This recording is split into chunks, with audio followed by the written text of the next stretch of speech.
Welcome to the Classroom Narratives Healing and Education podcast, the space where education meets resilience.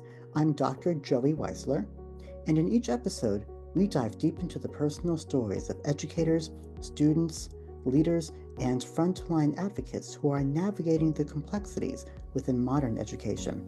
Whether you're just starting your teaching journey or are a seasoned professional looking for inspiration, we'll explore how to foster meaningful change, prevent burnout, and build trauma-informed communities within our schools.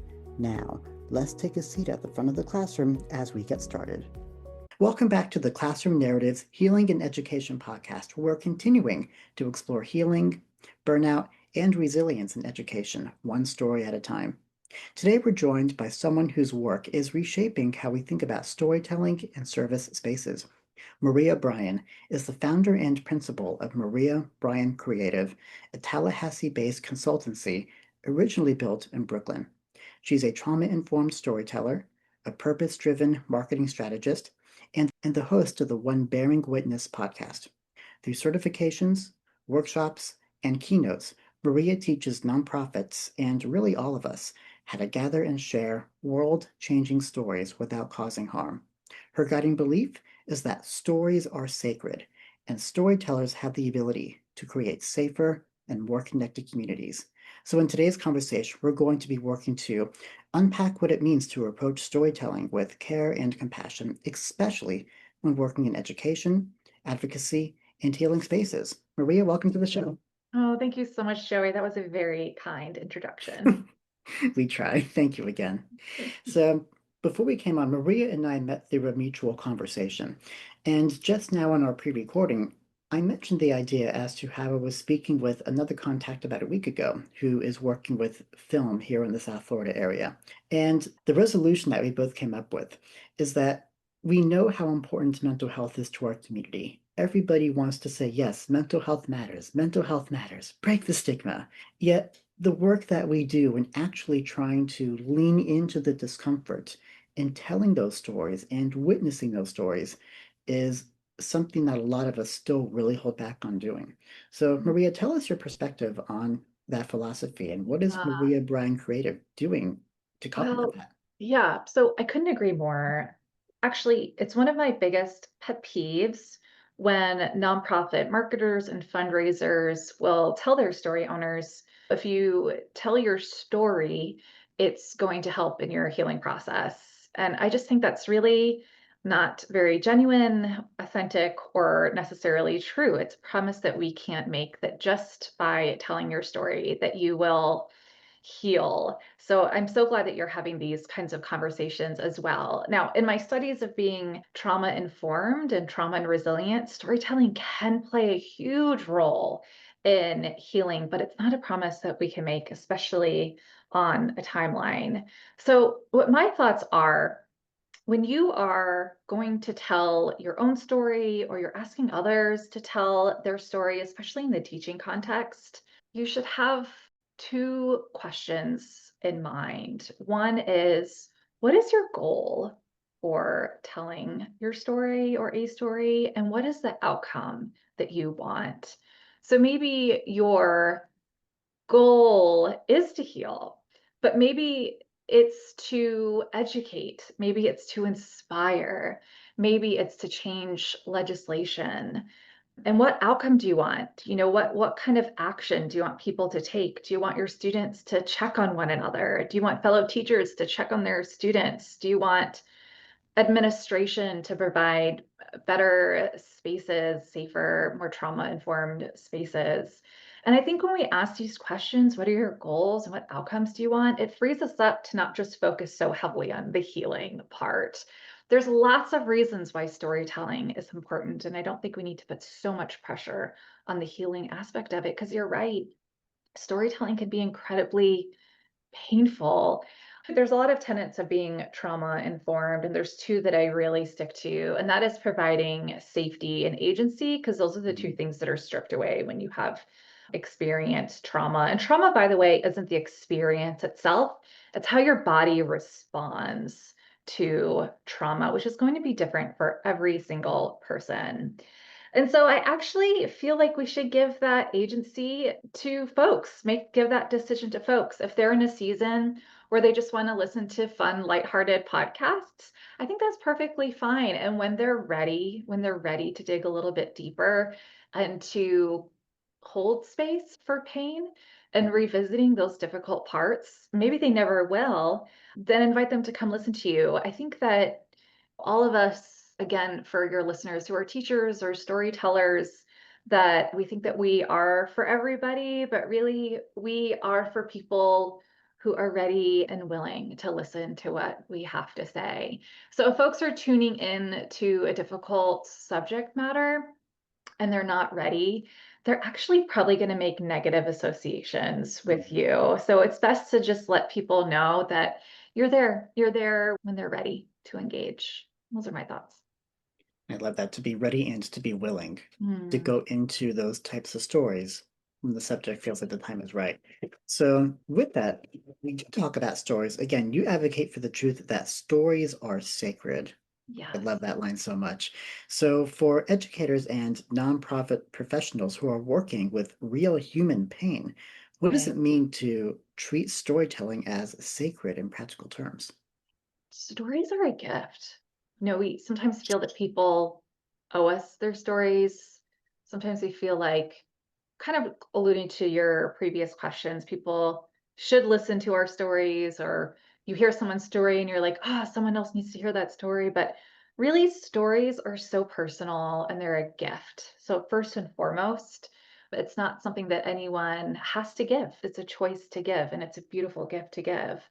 Also, in my experience, stories change lives. They're foundational to behavior change, to social justice, to the development of young people. In my world, the nonprofit sector, they change minds, they change hearts, they open wallets, they move missions. And all of these just reminds me how precious and sacred stories are. And I hope you don't mind me getting a little bit political, but right now the nonprofit space is very much under attack. A lot of funding is being pulled from really, really important missions across the United States. And this year is also a reminder to me that they can't take away our stories. No one can Mhm. take away our stories and our experiences. So no matter what's being pulled from us, we'll always have, and not just our stories from this year or from today, but just generations, our ancestors' stories, and what we've all been through, and what our ancestors have been through. These are the stories that are ours to keep and will also get us through difficult times. Getting all the feels from that. Stories are a gift. It's our choice to give, and no one can take our stories away. And truthfully, humans are storytelling creatures. Like, our Yes, minds are wired to give and absolutely. receive stories, essentially. Mhm. And one of the reasons why I love teaching a literature class is for that reason, because I tell the Right. students, take this space to explore your story, not just the stories we read, but the stories you want to tell Ah, as well, and I find love your voice through that. that. But again, as an educator working with that, I also have to be careful not to blur boundaries and lines and getting students to tell a story that they may not be ready to tell. So, Yeah. what would you say are some of the biggest mistakes that well meaning educators and change makers make when asking students and communities to come forward with their stories? And how can we do better in being trauma informed in that space? Right. I think it comes down to like story readiness and story consent, which are like technical terms that we use as storytellers. But the story readiness is just that.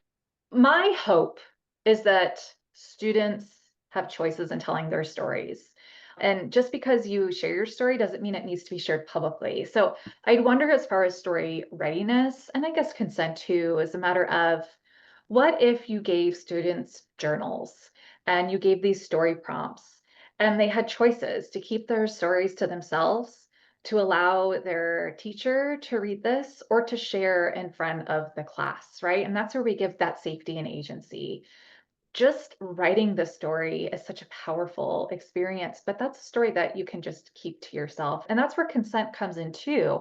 If you make it mandatory for your students to write about maybe something very difficult, I would just weigh if it's their own personal story that they own.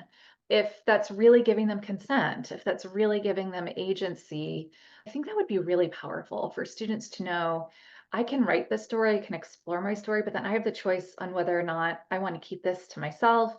I would love also for educators to give resources like nervous system dysregulation, just basic education. Like if you are feeling anxious or depressed and give a little bit of those signs and symptoms, like if you're dissociating, you're suddenly being forgetful or you're kind of out of your head, maybe you're feeling shaky or sweaty, maybe your heart is racing or your breath is speeding up. If students know that they're writing their story or reading their story and these things are happening, likely they're not maybe ready. And so you could say, hey, maybe this is something that you might want to talk to a counselor, a school counselor with, or a therapist with, or your parents with.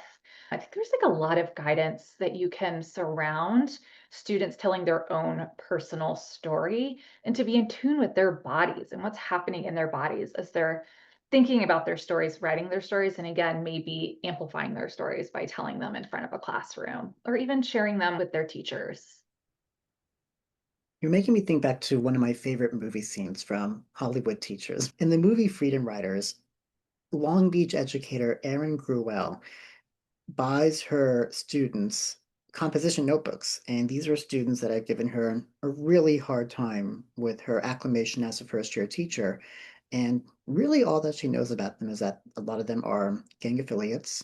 They're surviving on a day-to-day basis to just show up to class and just be there. And she finally buys them these composition notebooks and says, "You will write in your journal every single day, but if you want me to read it, put it in the back cabinet and I will Yes, read the ones that are there." yes. Eventually, every single student leaves their journal Mm, in that cabinet, and that's where she sees the backstories to these students and ways that she's now able to approach them from the perspective of a soul rather than just a body who's coming into that mhm, classroom. And when I was teaching as well, I did the same thing where I said to my students, write a journal about this topic. And I mentioned this in a couple of podcasts where I said to them, when we're talking about one of my favorite stories of mice and men, you're welcome to write about a time where you felt like that you were an outsider in your lives. And I really did not want anyone to share it because my mentality was as much as I want to hear what you have to say, I have been convinced by the powers above me that I'm not ready to hear that. I love how self-aware that is. But the students had enough trust in me where they wanted to, some of them even publicly, confide in what they wrote down. Mm. And it leads me to think about when it comes to regulating the nervous system, as you suggest, what are some strategies that you know of about trying to regulate the nervous system? And when you do hear a story that you can tell has caused pain to the storyteller, how can you help them through that process? Well, there's upregulating and downregulating, which I think is really important because we talk a lot about downregulating because we think if someone's experiencing trauma, then we have to calm them down. But actually, some folks will respond to trauma feeling very depressed and down and like I said, disassociated. So I think it's important to teach both upregulating and downregulating. So downregulating, if your like heart is beating out of your chest and your breath is really heavy, a lot is going on internally, both chemically and with your hormones. And again, all of this is brilliant to protect our bodies when we're in danger, but our bodies don't quite know how to turn it off when we are safe. So down-regulating breathing is such a powerful way to down-regulate. Box breathing. Also, tapping is really powerful. I like butterfly tapping, and I know this is audio, but if you kind of put your hands in the shape of a butterfly where you're crossing your thumbs, and then you put your thumbs on your clavicle, and then you're tapping your shoulder on one side and then tapping your other shoulder, going back and forth. This is a really great way to down regulate as well.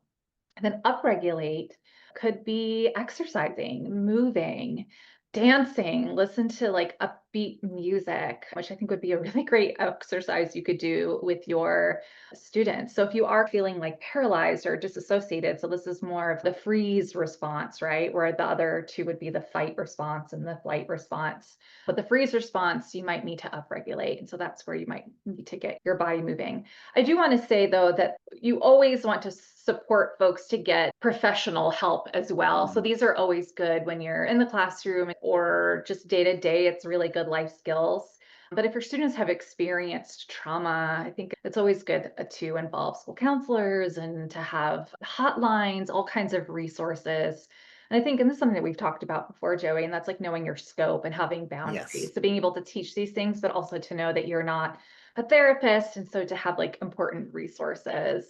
Something else I'd love educators is just to have resources at their desk. I don't know what's appropriate because I'm not in this world, but they're reading a book that's about sexual violence to have certain resources for that. If you're talking about racism, to have resources for those who are experiencing systematic racism. Same with LGBT issues, all kinds of issues that I hope we're exploring in the classroom.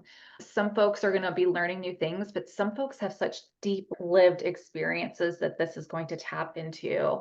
So, yes, to teaching students to upregulate and downregulate, but also having additional resources to really support them through that trauma healing would be the way to go. You train professionals who don't come from clinical or social work backgrounds normally. And when you work with people like me who are educators, who may even be working in literature spaces where stories may unsolicitedly welcome personal anecdotes of their own Right. about their own pain and trauma, how do we handle that? And what are some trauma-informed practices that Mm. our educators can think about now in the new school year coming up? Yeah, I think I would love for teachers and students to practice content warnings. I know even content warnings can be a little bit controversial and nuanced, but to get in the practice of letting students know you are always free to share difficult life experiences, but not everyone in the room might have the emotional capacity for it. So to allow for two things. One, if you're going to share something that is painful for you, it might be painful for other people to hear. You essentially don't want to bury the lead. So Yes. where sometimes you get really far into the story until you get to the point.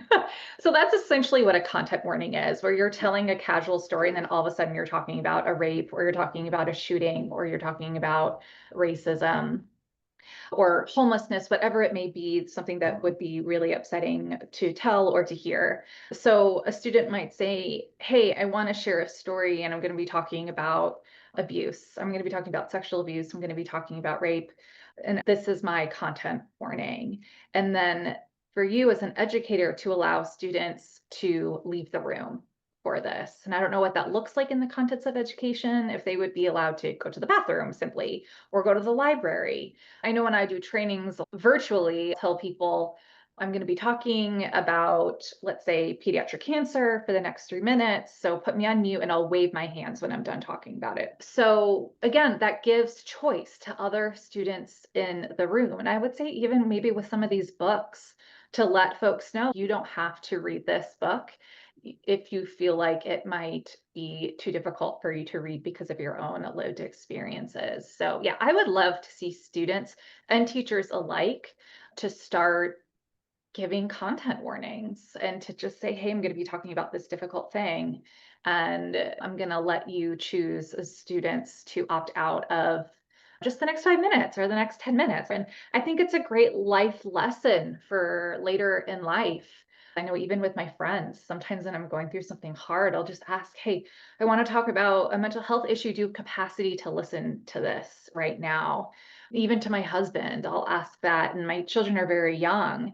But I think as humans, we all should get in the habit of just asking each other, like, do you have the emotional capacity to have this difficult conversation and not just to unload? And I know that doesn't sound fair when someone's sharing their story, but I think that storytellers, story owners, and stories receivers all need to be cautious of one another and respect one another, and not just because you're brave enough to tell your story doesn't mean that everyone has the capacity to listen to it and to Right. receive it, especially if they've had that same lived experience. For example, and I will give a content warning, I will talk about, there could be a student that had just experienced sexual abuse the day before, and it's so new to them and it's so deeply traumatizing that we just can't expect that everyone in the room feels safe to listen to the really difficult traumatic stories.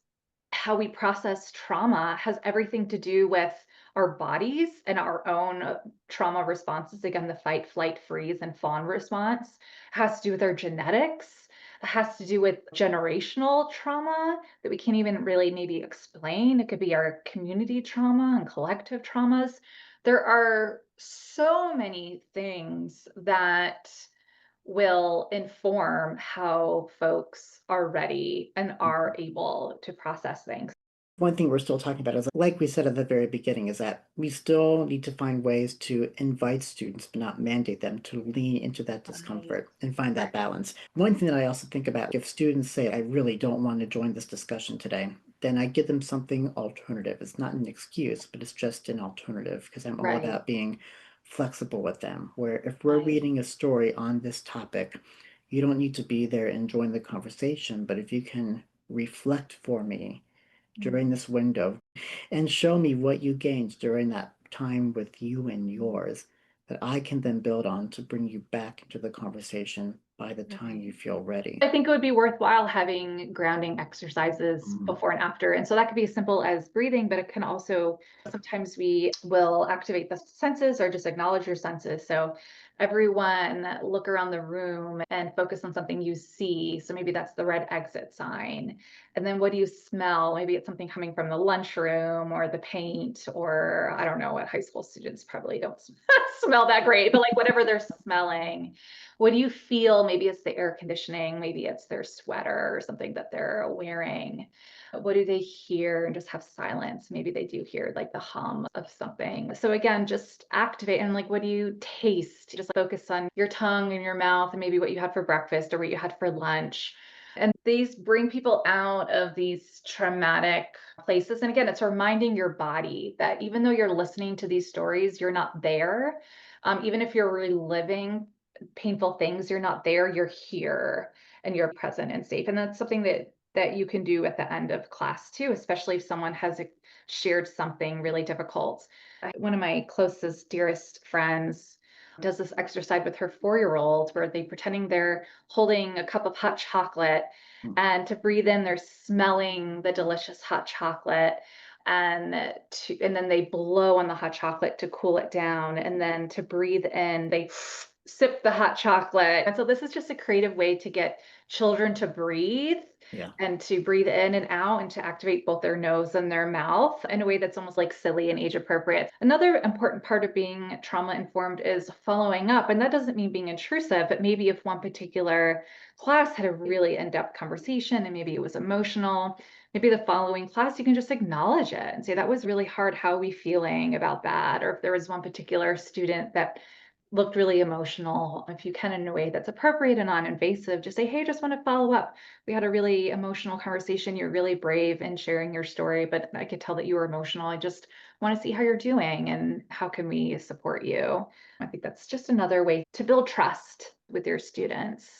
Thank you for sharing that strategy with us. And to conclude, I wanted to know if you could talk to us a little bit more about the work being done through Maria Bryan Creative and how our listeners can become more involved with the work that you do. Oh, thank you, Joey. That's so generous. So you mentioned the When Bearing Witness podcast. So this is a great way for you to learn a little bit more about being trauma informed as a storyteller.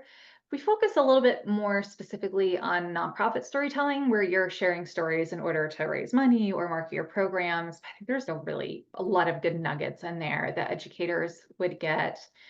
If storytelling is a big part of your role as an educator, like you teach literature, I encourage you to check out my also same name, When Bearing Witness program. This is a 6-week cohort. There's going to be one coming up October 20th, 2025.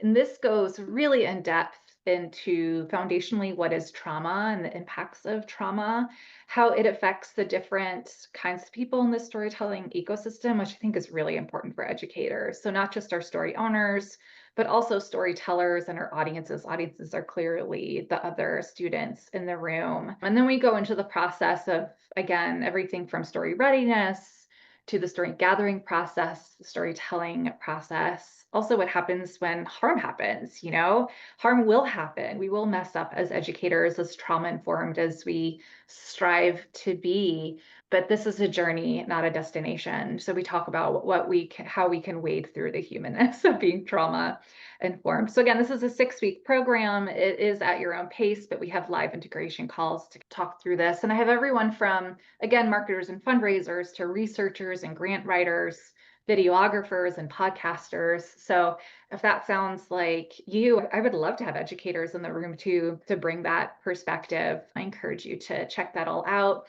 And you can check that out at mariabryan.com, BRYAN.com. Will be available to us in our show notes as well. So thank you for sharing. And one final question. Is there any question that you wish I would have asked you today but didn't? Or what would you say is the secret sauce to keeping trauma informed when telling stories? I'm going to repeat the secret sauce because I think it's worth repeating. And that is your guidepost, or at least my guidepost, is safety and agency. So when you're developing your curriculum, when you have difficult topics that you're bringing up, difficult conversations, where are you providing agency to your students? Where are you promoting safety? Also to note, we can't promise safety and we can't promise agency because these are things that we can do our best to provide, but at the end of the day, we can't guarantee folks are going to feel safe and that they're totally going to be in control, but we can strive towards that. So those are my 2 guideposts, and hopefully for educators who are trauma informed, have those kind of guideposts as well. Thank you so much, Maria. So that was Maria Bryan reminding us that stories aren't just tools. They are lived experiences that help us move forward with safety and agency. And if you're an educator, nonprofit leader, or future change maker, I hope that today's episode gave you a framework for how to hold space with care.